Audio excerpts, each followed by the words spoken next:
Hola, mi nombre es Juan Carlos Restrepo, soy coordinador del curso virtual de atención al paciente con heridas y hoy vamos a ver la clase de atención al paciente con úlceras venosas.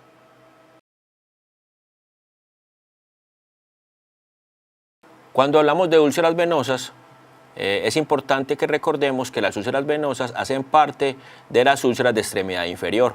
En el grupo de úlceras de extremidad inferior tenemos tres: las úlceras venosas, que es las que vamos a ver hoy, las úlceras arteriales y las úlceras de pie diabético o neuropáticas. Tanto las úlceras arteriales como las úlceras venosas son complicaciones directas de la enfermedad, ¿sí? Y aparecen cuando la clasificación de la enfermedad, sea arterial o venosa, está en el punto máximo, mientras que las úlceras de pie diabético o neuropáticas aparecen casi siempre de manera traumática en el paciente. Es decir, un paciente con diabetes puede morir sin una lesión si se cuida de los pies pues, de una manera adecuada. Tanto las incidencias de las úlceras venosas, ¿sí?, como las úlceras arteriales, sobre todo de las venosas, es importante tener en cuenta que el paciente va a venir muchas veces a la institución, muchas veces porque son úlceras que por lo general cicatrizan en un periodo corto, ¿sí?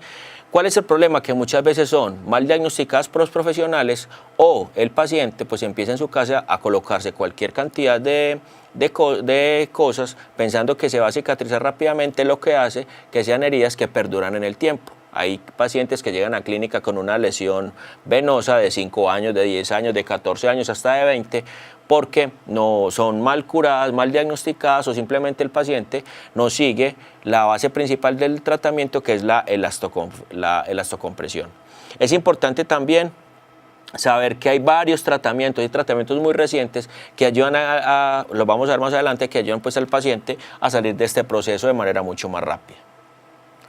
Es la más frecuente, las úlceras venosas son las más frecuentes de las úlceras de miembro inferior. Casi siempre cuando el paciente consulta por una lesión de miembro inferior pertenece a las úlceras venosas, el 70% de ellas son úlceras venosas. Del 3 al 5% de la población mayor de 65 años se estima que va a sufrir de una úlcera venosa. Si su papá o su mamá sufrió de enfermedad venosa con una úlcera venosa, genéticamente se dice que usted tiene más del 50% de probabilidades de sufrir también de enfermedad venosa. Y es muy importante saber que es una de las mayores causas de ausencia laboral y de incapacidad permanente en los pacientes mayores.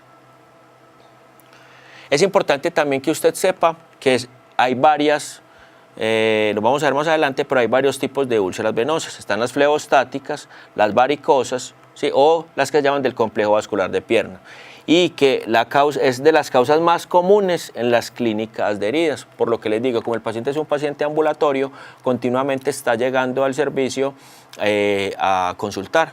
Tenga en cuenta que son pacientes que, como no llevan el tratamiento bien, no utilizan las medidas de compresión, no utilizan la elastocompresión, es un paciente que nunca va a curar. El pilar del tratamiento en las úlceras venosas es la elastocompresión. Una de las causas por la que, como ya les dije, carece el paciente y continuamente está consultando por el mal cuidado. Muy bien, con esas generalidades claras, ¿cómo definimos entonces las úlceras venosas? Las úlceras venosas entonces se definen como una pérdida de sustancia de la piel, secundaria casi siempre a hipertensión venosa, alteración de los vasos y las válvulas venosas, mal funcionamiento de la bomba gemelar de la pierna y una obstrucción de la circulación profunda. Entonces, una pérdida de sustancia que recoge estas 4 causas por la cual se da esa pérdida de sustancia. Aquí vemos entonces una pérdida de la piel con ciertas características, ¿sí?, que vamos a ver más adelante, pero vayan mirando cómo se pone la piel alrededor de las lesiones y la propia lesión, las características que tiene. Es importante saber que una de las causas principales de úlceras venosas es la hipertensión venosa. Para que usted tenga en cuenta, esa hipertensión venosa, o casi siempre las úlceras venosas, se originan porque se eleva esa presión venosa cuando el paciente está mucho tiempo de pie. Por eso las personas que tienen trabajos que llevan mucho tiempo de pie, como son por ejemplo nosotros como enfermeros, cajeros de los almacenes, vendedores de almacenes, todas estas profesiones que la persona está mucho tiempo de pie, son los que más riesgo tienen de sufrir una enfermedad venosa o una úlcera venosa. Y casi siempre esa hipertensión venosa se genera cuando hay caída de la presión, cuando el paciente va caminando. A medida que el paciente camina, usted sabe que en los miembros inferiores hay dos bombas. Esas bombas se abren o se cierran y cuando hay caída de la presión, ese mal funcionamiento de las bombas hace entonces que se dé una hipertensión venosa, haciendo que toda la pierna entre en enfermedad. Entonces me explico. Acá tenemos el miembro inferior. En el miembro inferior entonces tenemos 3 presiones a lo largo de todo el miembro. Tenemos en la parte superior 30 milímetros de mercurio, en la parte media 60 milímetros de mercurio y abajo junto al talón 90 milímetros de mercurio. Cada que usted camina, aquí las bombas, la bomba gemelar y la bomba maleolar, ¿sí?, se abren o se cierran para que la circulación vaya y la circulación se devuelva, ¿cierto? En ambos sentidos. ¿Qué pasa cuando hay una hipertensión venosa? Estas dos bombas se dañan, ¿sí? Ambas se dañan y toda la pierna entra entonces en un mal funcionamiento. ¿Qué quiere decir esto? Que lo que antes tenía 30 milímetros de mercurio puede pasar a 90 o a 60. Lo que tenía 60 puede pasar a 30, a 120, a 40. Y lo que estaba en 90 puede pasar también a 30, 90, es decir, a cualquier presión, lo que hace que la pierna total esté en una hipertensión venosa. Por eso al paciente usted lo ve en esa extremidad inferior muy edematizado por la hipertensión venosa que tiene. El riesgo entonces de una úlcera es del 0% cuando la presión venosa en las venas del dorso del pie es menor a 30 milímetros de mercurio y aumenta hasta ese 33% cuando esta presión es de 80 milímetros de mercurio. Es decir, entre más alta esté esta presión, mayor daño va a haber. Por eso, una de las causas, como les decía anteriormente, es que haya un daño en la bomba gemelar y en la bomba maleolar. Estas bombas tienen muchos nombres, usted lo va a encontrar en la bibliografía con muchos nombres. Lo principal es que usted tenga en cuenta eso. Entonces, repito, en miembro inferior entonces tenemos 3 tipos de presiones, 30, 60 y 90 milímetros de mercurio. Cada que usted camina, en el miembro inferior hay abertura y cierre de 2 bombas, la bomba gemelar y la bomba maleolar. Cada que usted camina, estas bombas se abren o se cierran permitiendo la ida y venida de la sangre.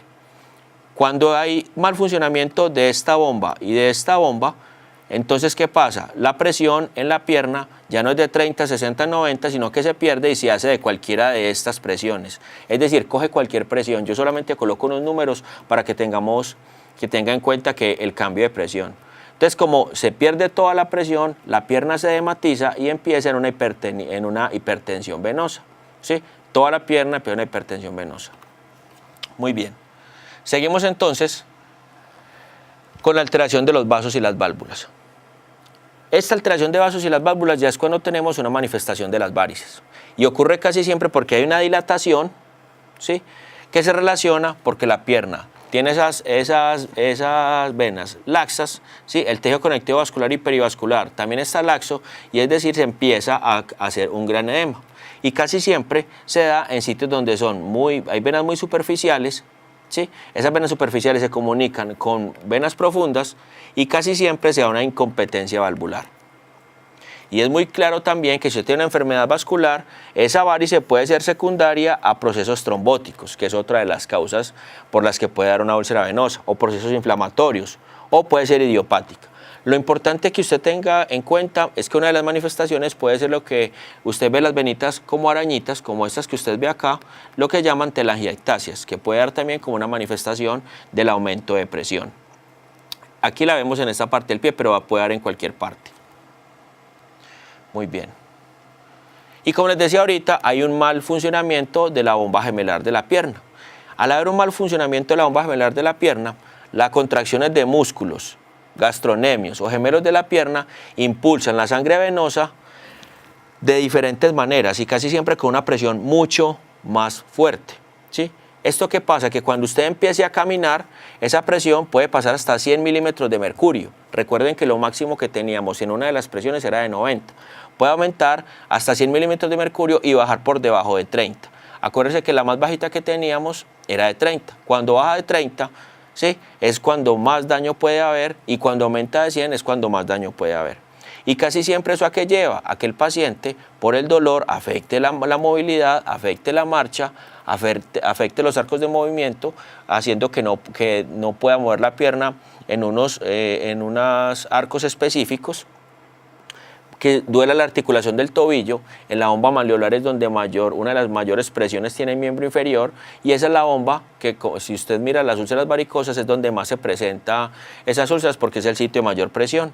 Hay denervación crónica progresiva de la musculatura de la pantorrilla, osteoartritis y artrodesis, que son ya las complicaciones finales de las úlceras venosas. También hay obstrucción de la circulación profunda. Cuando hay obstrucción de la circulación profunda en miembros inferiores, ¿sí?, es porque el paciente tiene una trombosis venosa profunda, causante pues, de la enfermedad venosa. Esta trombosis venosa profunda hace que se den las varices. Esas varices, por lo general, cuando aparecen, le quiere decir a usted que el paciente tiene una trombosis. Sí, y esa trombosis, usted sabe que es un trombo pues, que puede estar migrando, que puede estar ahí estático y puede causar un daño mucho mayor a nivel del sistema venoso profundo y de las venas perforantes. Muy importante también es que esa obstrucción de la circulación profunda es la causa más frecuente de trombosis venosa profunda, ¿sí? Y muy importante también que cuando el paciente tiene una fractura, también puede haber esa trombosis venosa profunda y terminar en una alteración de la circulación profunda. Por eso es que es tan importante valorarle tanto al paciente las extremidades inferiores cuando ve alguna de estas características. Aquí vemos más en detalle la foto de este paciente. Aquí mire algunas telangiectasias, mire el pie cómo está, mire cómo hay las venas superficiales son mucho más visibles, ¿sí? Y mire las características de la extremidad inferior. ¿Qué pasa entonces con la formación de la úlcera? La formación de la úlcera se da entonces en el último estadio de la clasificación de las úlceras venosas, que la vamos a ver más adelante. Entonces, esa úlcera venosa, esa úlcera o esa formación de la úlcera se da sobre todo por la hipertensión. Es tanta la presión que se da en miembro inferior que la piel se rompe, ¿sí? Y usted va a ver en esa piel entonces edema, eczema y ulceraciones. Va a haber dilatación de capilares, por eso usted ve como en la imagen pasada algunas telangiectasias, ¿sí? O algunas venas como en arañita, como se dice popularmente. Aparte de eso hay un incremento de la permeabilidad de los capilares, de los vasos, y así hay sal líquido, el líquido intersticial y proteínas, haciendo que se dé todavía mucho más edema y que se rompa la piel. Aparte de eso hay trombosis capilar, aparece lo que llama la lipodermatoesclerosis, que la vamos a ver ahorita más adelante, aumento de neutrófilos, y por lo general ese aumento de neutrófilos es la última parte antes de que se genere la úlcera venosa. ¿Cuáles son las personas que más tienden a producir úlceras venosas? Los mayores de 65 años, las mujeres embarazadas por la hipertensión de miembros inferiores, pacientes obesos, pacientes que tienen lesiones traumáticas con fracturas, con minuta o sin minuta, desnutrición, pacientes desnutridos con higiene inadecuada, con temperaturas extremas, los pacientes que tienen una ocupación que están de pie muchísimo tiempo, hipertensos, pacientes diabéticos, con anemia, con dislipidemias, con tabaquismo, pacientes que tienen movilización prolongada, ¿sí? Pero no tienen episodios de descanso, alcoholismo, y pacientes que tengan ya dentro de su herencia que sus padres o su primera línea de consanguinidad haya sufrido de una enfermedad venosa. Muy bien. ¿Cuáles son entonces algunas características de la úlcera venosa? Primero que todo, en la ubicación. Cuando hablamos de ubicación, hablamos del tercio inferior de la pierna, en la zona malleolar. Esa parte es donde más se produce, como vemos acá en pantalla, por ejemplo, porque ahí está la bomba malleolar, y en esa parte es donde mayor presión tiene el miembro inferior. ¿Eso qué quiere decir? Que es la parte que más se va a romper. Aquí sobre todo en las úlceras varicosas, que tienen unas características especiales, también vamos a ver más adelante. Los bordes son irregulares, puede tener cualquier forma, es muy superficial, ¿sí? Más que profunda. El exudado es abundante, porque recuerde que está en una hipertensión venosa, y como está en hipertensión venosa hace que esté muy vascularizada, por eso tiene tanto exudado. Puede estar rojiza, seca, caliente. El edema generalizado, casi siempre esa extremidad está edematizada, por eso se hace la elastocompresión desde los dedos hasta la rodilla para tratar de contrarrestar ese edema. Los pulsos están presentes porque está en una hipertonía venosa. Se mejora al elevar la extremidad, hay hiperpigmentación y dermatitis ocre. La dermatitis ocre es la dermatitis que usted, más adelante les voy a mostrar, que usted ve alrededor de la lesión, que el pie es como más oscuro. Esa parte más oscura alrededor de la lesión se llama dermatitis ocre. Y la temperatura es conservada, es decir, está igual en toda la extremidad. Aparte de eso, hay hiperpigmentación de la extremidad, ¿sí? Casi siempre pueden tener un fondo hiperémico, es decir, un fondo muy rojo por el aumento de la vascularización. Son superficiales, como ya mencionamos. Aparte de eso, tienen mucha capacidad de sobreinfección por el edema que tienen un eczema periulceroso y prurito. Son pacientes que continuamente se le quejan a uno por el aumento de prurito, les rasca muchísimo. Son unilaterales. Esa es otra característica de las úlceras venosas. Sobre todo las úlceras varicosas dan en solamente una pierna. Suelen presentar molestia al ortostatismo, es decir, al cambio de posición. El paciente se queja mucho por el cambio de presiones y como las ambas bombas, como les dije anteriormente, están deterioradas, entonces ese cambio de posición, cuando hay aumento de las presiones o disminución, al paciente le molesta y es lo que le duele. Y casi siempre tiene atrofia blanca. Esa atrofia blanca son áreas de la piel con aspecto blanco perlado y que tienen un puntilleo. Eso se corresponde a telangiectasias, como vamos a ver también ahora más adelante dentro de la conferencia. ¿Qué síntomas va a tener el paciente? Pues va a tener varios. Uno es un dolor moderado, que es por el que más se quejan los pacientes, ¿cierto? Si el paciente tiene una infección, este dolor desaparece, ¿cierto? Y ya el paciente es fiebre y algunas características en la herida, ¿sí? Como vamos a ver más adelante en el manejo de la infección. Es altamente exudativa, por lo que les expliqué anteriormente, y independiente del tamaño o presencia de infección, ese exudado es aumentado. Esta que ven en pantalla es una úlcera pequeña, pero puede tener un exudado aumentado, perdón. ¿Cuánto de aumentado? Al usted quitar el apósito puede tener un apósito saturado. ¿Qué es un error común en clínica? Hacer un diagnóstico diferencial o un diagnóstico inadecuado. Por eso hay diagnósticos que hay que tener en cuenta en el momento de usted diagnosticar, valga la redundancia, esta lesión. Primero, que el paciente no vaya a tener una enfermedad arterial o una enfermedad mixta, ¿sí? Que tengan úlceras por anemia de células falciformes o que tenga un síndrome antifosfolipídico, una vasculitis, un pioderma gangrenoso, que tenga alguna enfermedad granulomatosa, infecciones por hongos o bacterias o que tenga un carcinoma. Todas estas lesiones que usted ve acá, estas enfermedades, generan lesiones que tienen características parecidas a la úlcera venosa. Por eso es importante tenerlas en el momento de diagnosticarla. Es importante que usted tenga en cuenta que usted puede tener el paciente con úlcera venosa y cualquiera de estas otras patologías y puede presentar lesiones secundarias por esas patologías, pero la de base siempre será enfermedad venosa. Para diagnosticar entonces estos pacientes hay muchas técnicas diagnósticas. Las que más se recomienda que se hagan en clínica es un ultrasonido Doppler para que usted pueda mirar el flujo venoso arterial. Recuerde que el paciente está en hipertonía venosa.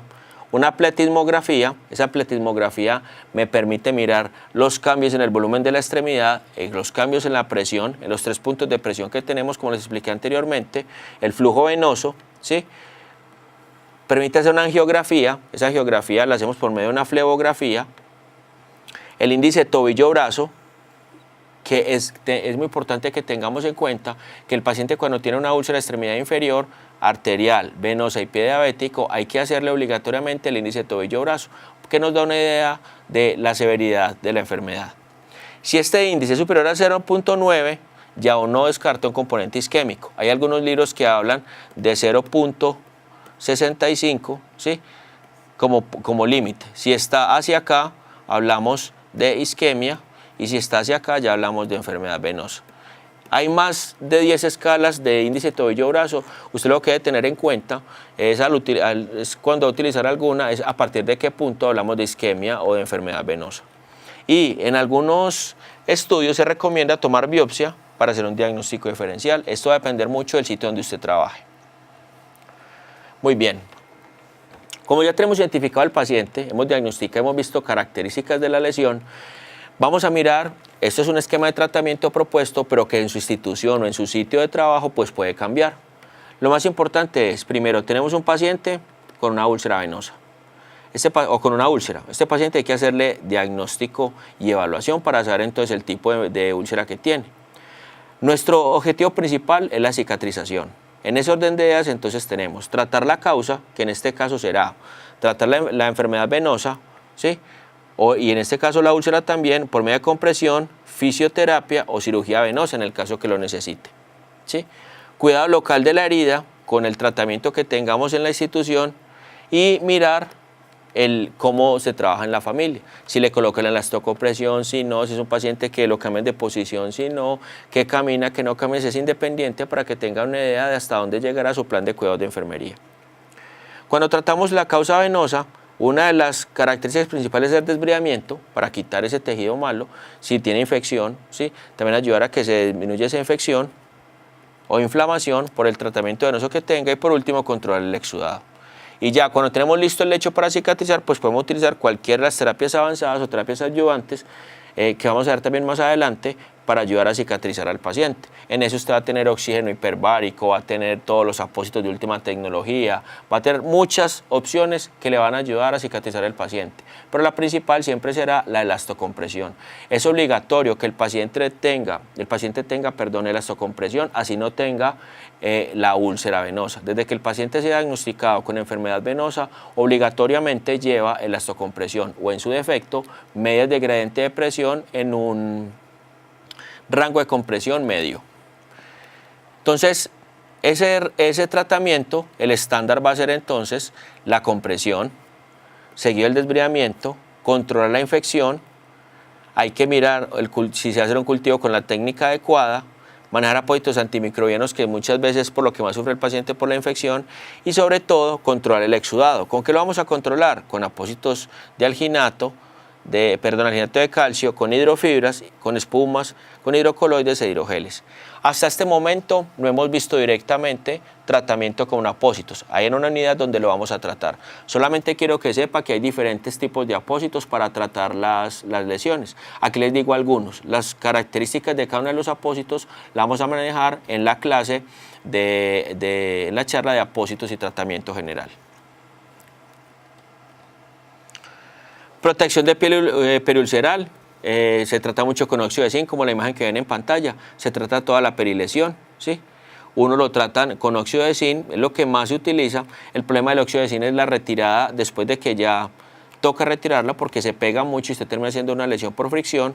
Uno recomienda que en vez del óxido de zinc se coloque, por ejemplo, ácidos grasos hiperoxigenados alrededor de la herida que se absorben y no hay que estarlos quitando por fricción. No se puede colocar apósitos adhesivos porque recuerde que es un paciente que está en hipertonía venosa y esa piel se puede mucho dañar.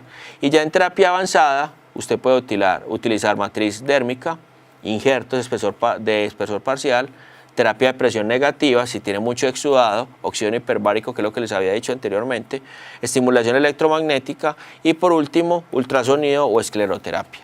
Es importante que tenga en cuenta que esto es un manejo multidisciplinar. Nosotros como enfermeros manejamos la úlcera, pero seguramente eso también seguramente no obligatoriamente necesita tratamiento con el vascular, que a lo último es el que nos dice si el paciente necesita ser recanalizado o si el paciente necesita algún tratamiento sistémico diferente que nos vaya a afectar el proceso de cicatrización. Nosotros solos como tal seguramente no vamos a ser capaces de cicatrizarlo y necesita también que el médico vascular lo vea para que le determine el grado de compresión que debe llevar en las medias. Nosotros también lo podemos hacer, pero es importante que por los estudios que le haga el médico pues pueda determinar esa característica y ya nosotros acabar de curar la herida dependiendo de las características que encontremos. Hemos visto entonces en esta clase las úlceras vasculares. Recuerde que las úlceras vasculares hacen parte de las úlceras de miembro inferior, que están las úlceras arteriales, las úlceras venosas y las úlceras de pie diabético. Hay que tener en cuenta que el paciente con úlceras vasculares pueden ser pacientes de vieja data, que tienen la enfermedad hace mucho tiempo, pero que el pilar fundamental del tratamiento, aparte de todas las terapias de última tecnología que hay, es la elastocompresión. El paciente necesita que se le calcule el índice tobillo-brazo para saber el grado de compresión que va a llevar con la terapia elastocompresiva. Si el paciente no tiene elastocompresión, es un paciente que nunca va a curar. Por eso se convierte en la piedra angular del tratamiento.